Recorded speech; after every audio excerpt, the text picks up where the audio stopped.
Wanne was staring at him when she noticed that tears was dripping from his eyes. He was also boiling in anger. She sat quietly, waiting for him to answer her question. She was about to ask him again when the man spoke. "It is obvious," he said, cleaning his eyes and also waving his head to and fro in anger. "You are confusing me. Go straight to the point. Do you know her?" Wanne asked. "Yes, I know her. She's fair in complexion. She's average in height. And she has 2 strands of bears, right?" he asked, making a little chuckle. "Yes, she's the one," Wanne said, impressed on how he described her perfectly. The man then said, "She was my wife. She was the one that put me into this abject poverty and life that I'm living now. I wasn't a farmer. I was the manager of one of the biggest hotels in Lagos. After we did our court wedding, she filed for divorce in the space of 2 weeks. I was fired by my boss because his organization, I mean his hotel, can't harbor a divorcee as their manager." His voice was slowly fading away in sober as he wept bitterly in agony. He sniffed Carter and continued. "She took my properties, left me bankrupt, and fled. I swear with my life, if I ever set my eyes on her, I will recover all my wealth and ensure she rots in jail," he said, hitting his chest like an aggressive warrior. "You and I know you can't achieve what you just said alone. If only you know the kind of influence that woman now has, you won't even dare to sue her to court," Wanne said. "I don't care about the kind of influence she has. All I know is her end is near. If only you agree with me and work with me, we will get her down and your husband will come back to you." Wanne took his word and agreed to work with him without giving it a second thought. "So how do we go about it? Where do we start from?" she queried. "Do you know your way out of here?" the man asked. "I don't know. I was sleeping when they brought me here, so I wasn't able to know the route they took down here." "Okay then. Do you know your house address?" he asked again. "Yes, I do." "Good one. First thing tomorrow morning, we'll be leaving to your house," he said, standing and making movements of entering his house. He heard the doorknob and was about to turn it when Wanne said in a high-pitched voice, "Wait!" She stood up from the bench and walked towards him. "Why don't we go today? There is still time. I need to see my child and my mother-in-law, Mama Jean. Something tells me that all isn't well with them," she pleaded, placing her hand on his shoulder. Placing her hand on his shoulder changed his countenance. He looked at her hand on his shoulder for some minutes before he spoke. "I know you are worried about them, and that is justifiable. But this is a battle that we are going to face when we get there. We have to be prepared by planning ahead of time." "But Wanne stammered as a curtain. "Shh," he said, placing his index finger on her lips. "Don't worry, you will see them tomorrow," he said, beckoning her to follow him inside. Wanne followed him in, and throughout that day, they played Ludo and cards tirelessly till night came. Passing a night in his house felt so weird, but it was different from my experience in the prison, which was terrible. Throughout that night, she didn't feel comfortable at all because immediately breeze blows, the broken windows and doors would make a creaking noise which disturbed her sleep. "Wake up and wash your face. It is morning already," the man announced, tapping her. One jerked up with force from the mat she laid on, letting out a wide yawn that was good enough to swallow 4 moles of her back. "Good morning, sir," she greeted, cleaning her eyes. "Don't call me sir. My name is Joseph, but you can simply call me Joe," he introduced, bowing down before her like she was his master. One took a bowl she found beside the mat, then scooped water from the drum of water and washed her face. Joe picked few of his new clothes, put them into a polythene bag, and they left. They passed through shortcuts until they got to the main road. They flagged down a taxi that would take them to the park.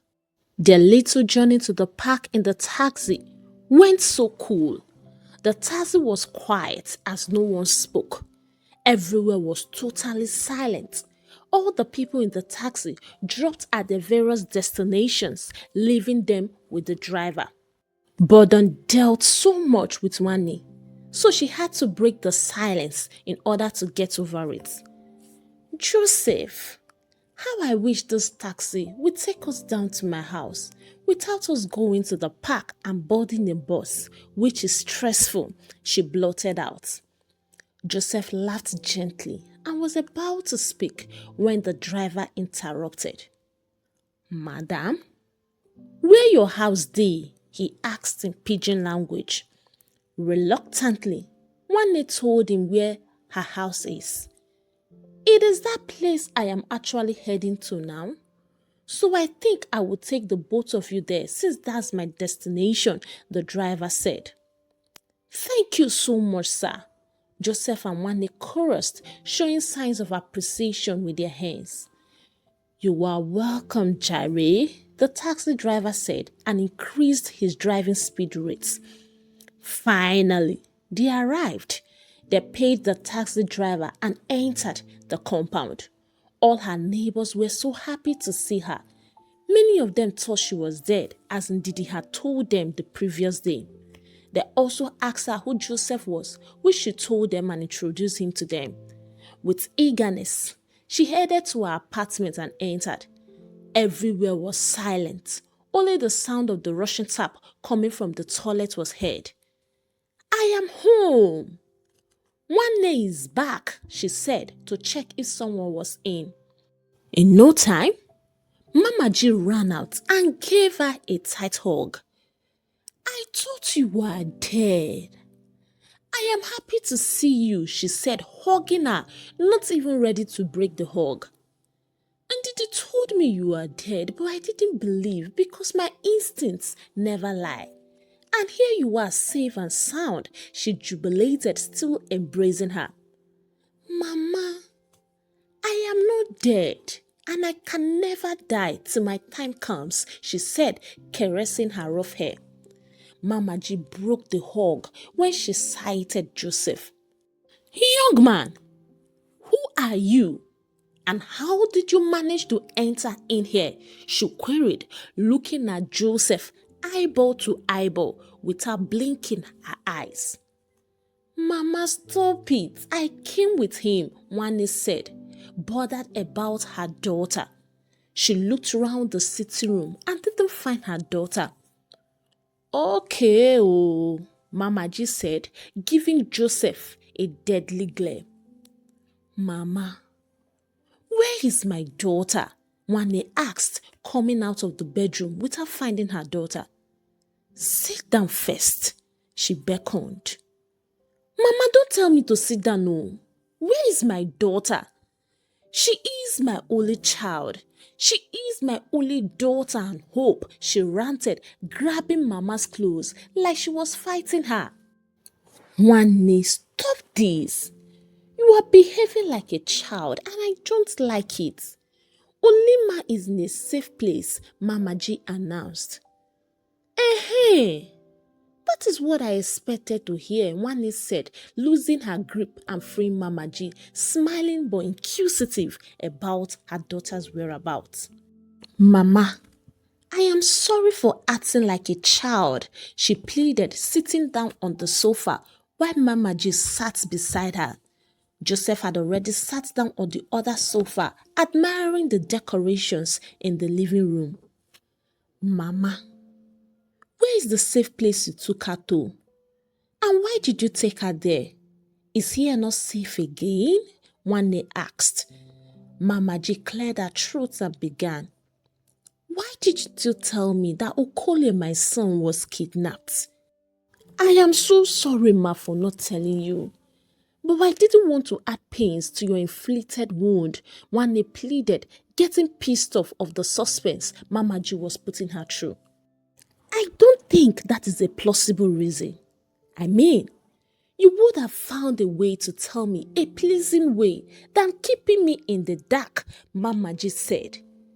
So after you ran to the station that evening, at night of that same day, Mr. Lawa, the next door neighbor to Ndidi, overheard her making plans of abducting Ulima in a phone call. He quickly came in here and told me.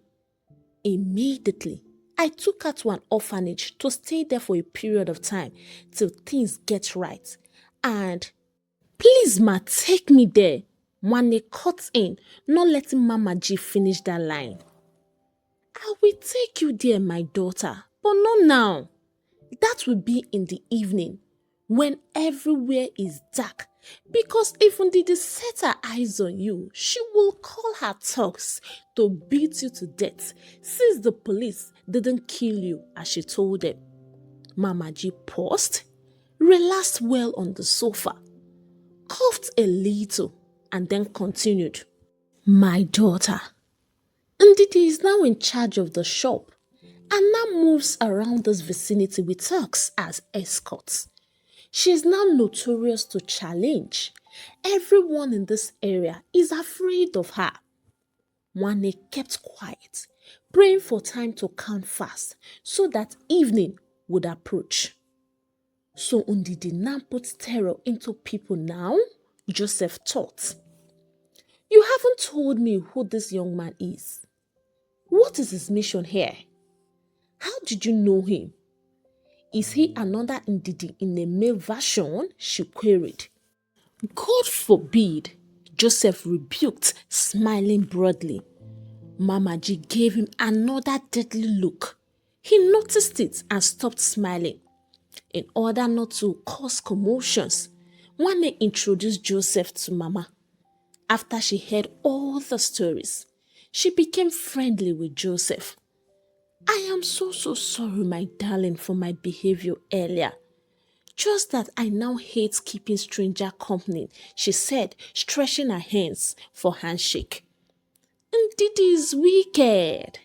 She has destroyed so many families, not only yours, Joseph announced, letting go of Mama's hand. They sat in the living room gisting and waiting for evening to come. They waited till 6:30 p.m. before they left the house. No motorcyclist was found on the way, so they had to make use of their legs. As they trekked, darkness was covering slowly.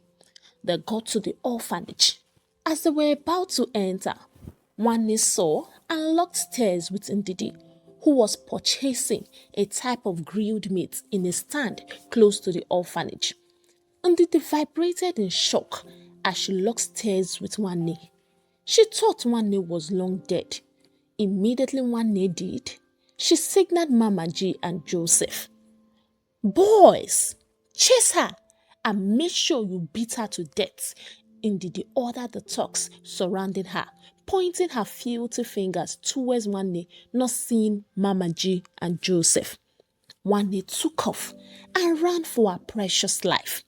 Joseph ran after her, while Mama G entered the orphanage disappointed.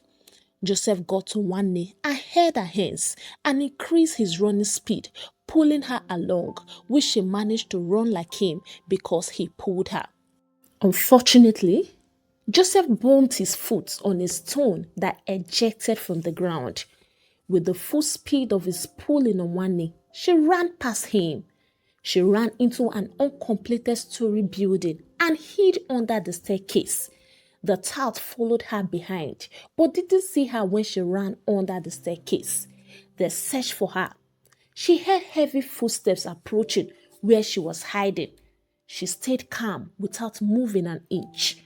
It was then that she got choked by the dust under the staircase, which made her to sneeze so loud. At last, the sneezing alerted them that she was under the staircase. Tiger! That brat we are chasing is under the staircase. Let's catch her and beat her. The Wane, all hopes were lost. She was about to be beaten to death by thugs. She sat on the ground under the staircase, waiting for them to come pick her. 3 out of the 6 thugs came under the staircase and picked her.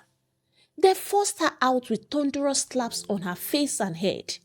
She was powerless. She couldn't fight back. The 6 of them gave her a serious beating with their hands, but they weren't satisfied. They brought out penknives from their back pockets. Let's skin her alive, they chorused, proceeding to do it. They made her lay flat on the ground with her back. One pinned her hands, while one held her legs together.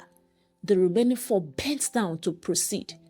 Feel the knife before we skin you, they said, rubbing their knives on her skin. Fear sent cold from her head to her spine. She closed her eyes tight as they took the knife away from her skin and was about to start. Your hands up! If you move, we drop you dead now, went the voice of a soldier who pointed his AK-47 gun at them. The soldier wasn't alone. Squad of soldiers came with him who were also pointing their guns at them. The thugs dropped their knives, knelt down and took their hands up. They were handcuffed immediately. A soldier helped one up and they left the building. When they got outside, the 6 thugs were taken into the soldier's van, while one was taken into a jeep that was behind the van. They drove off to their barracks. One rejoiced exceedingly because soldiers will be good in handling such cases. I mean, in handling Ndidi. She was being approached by a man and they had a conversation. Hey, young lady, I am General Ade. My squad were in patrol this evening searching for thugs in all the uncompleted building. Fortunately, they entered that building and saved you from the hands of the thugs. Thank you, sir. I appreciate you and your squad for saving my life. You're most welcome. But it was God Almighty that saved you today, not us. Come to my office now. I have something for you, he said, walking to a small building one assumed to be his office. She followed him in there. Your office looks so good, she admired. Really? Anyone that enters here always admire here, which makes me happy. Please have a seat, he said, grinning happily like a cat. He sat on his chair and one sat too. So I have something for you, he said and began. There is this lady my elder brother married 2 years ago. After their marriage, barely 2 weeks, she ran away with a huge amount of money she stole from my brother. She also sold all my brother's containers and ran away with the money. I got to discover that she now lives in this city. Do you know her? And where can I locate her? He asked. Yes, I do, Wani replied.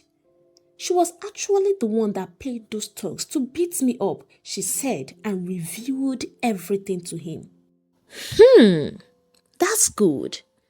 Kindly write your house address here. My boys will be going to get her now, and she shall confess where she kept your husband, and each of the police that got involved in this shall be detected, punished, and sacked, he said, giving her a white sheet of paper. Finally, the help Wani had been longing for came. She grabbed the paper, took the pen, and drafted her house address on it. Wait here for me, he said, collected the paper, and left. The air conditioners in the office were functioning effectively. It chilled the whole office. And since no one was with Nwanne, she slept off. The sound of the training soldiers' boots woke her up. A minute after she woke up, General Day returned. He came into the office and informed her, "We got to your house. Through the help of your neighbors, we were able to locate Ndidi's apartment. We knocked, but no one responded to the knocking. We broke in and didn't find her. So we took all her properties and brought them here, leaving a message to your neighbors to tell her that whenever she returns, she should come to the barrack and claim all her properties." "What a smart idea," Nwanne said, nodding and admiring the move that the general took. She left his office and went outside to see her properties packed in a truck. All the Hollandis and jewelries that her husband bought for her were all there. She smiled because she was slowly recovering all she lost to her. Like General Day said, Ndidi foolishly came to redeem her properties. As she crossed the gate of the barrack, General Adekule's soldiers held her and tied her to a drum. Before they began the torture, they told her to tell them where she kept Okoli. But she ignorantly refused, thinking the torture the soldiers were about to give her was a bearable one. They began the torture on her. It didn't go as she thought it would be. It was so painful on her that Nwanne nearly felt pity for her. They flogged her koboko, whip made from cow skin, on her back, made her do frog jump for straight 2 hours. She did all types of hard punishments, but she didn't make a move of confessing. General Ade came out to torture her himself when he got notified that Ndidi was proving stubborn. Maybe Ndidi was thinking that it was Nwanne that organized the soldiers to torture her. But as she saw him, she confessed. "I will take you to the place I kept him. Please don't torture me," she begged Nwanne. Like play. Ndidi has finally begged the person she was oppressing before. Nwanne paid deaf ears to her. Immediately, she was taken into the van. Nwanne entered too and they drove off. Ndidi showed the driver directions till they got to a lonely area she said was the place. Right inside the van, the soldiers pulled their uniforms and disguised themselves into civilians, but they had their pistol guns with them hid in their pockets, covered with their disguised t-shirts. They came down. She then took them into a poultry farm. The soldiers hid in bushes around and told Ndidi to cooperate, giving her a warning that if she misbehaved with the kidnappers, she would lose her life. She obeyed and went a little further in the poultry. Nwanne followed her behind. She got to a spot and halted, made some whistles, and 2 young guys came out. As they saw Ndidi, they hailed her for long before they spoke. Boss Ndidi, how are you? Anything for the boys?" they asked with their 2 hands raised, waving and shaking in the air. "Nothing for you guys, so," Ndidi replied in sober. The guys didn't notice it. "Where is that man I told you guys to kidnap and keep for me?" she asked.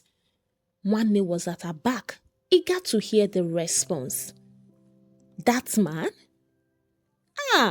We have sold him to one native doctor like that since you didn't come again for him. We felt you wanted him to die. So instead of killing him, we sold him to a native doctor for ritual," they both announced. "Wait, what did I just hear? They sold my husband for ritual? Is he a goat or a ram that is used for rituals?" Nwanne said to herself inaudibly to avoid them hearing it and beating her. "What? You sold him? Are you guys mad?" Ndidi yelled. "No, ma," they replied. "Will you shut up?" Ndidi got infuriated and gave them hot slaps. Nwanne even got scared as she slapped them. Ndidi wasn't afraid to slap those rascals right on their cheeks. She was waiting for them to retaliate, but they didn't. They knelt down before her, begging like slaves. Between the two of them, the tall one begged, "We are sorry. Since you didn't transfer money to us or come for him, we sold him to one Baba for rituals so we can have small pocket money." "Bosun Didi, please," the fat one added. "You are both mad," yelled Ndidi. "You sold a full-grown man for rituals. Does he look like a goat or ram to you?" She pushed them away as they made movements of touching her knee as they begged, and she also knocked them hard. They winced a little bit and continued begging. "Which of the native doctors did you sell him to?" she asked. "What is the need of you knowing the native doctor? He might have used him for the real." Ndidi caught in immediately. That statement they were about to say hung on their throats. In an harsh tone, she asked, "Where is he? Where does he stay?" We can't explain where he's located though. "We will take you there rather," they said, and stood on their feet, dusting their sandy knees. Immediately, the soldiers came out from their hiding spots. The two guys were shocked to the core on seeing the soldiers.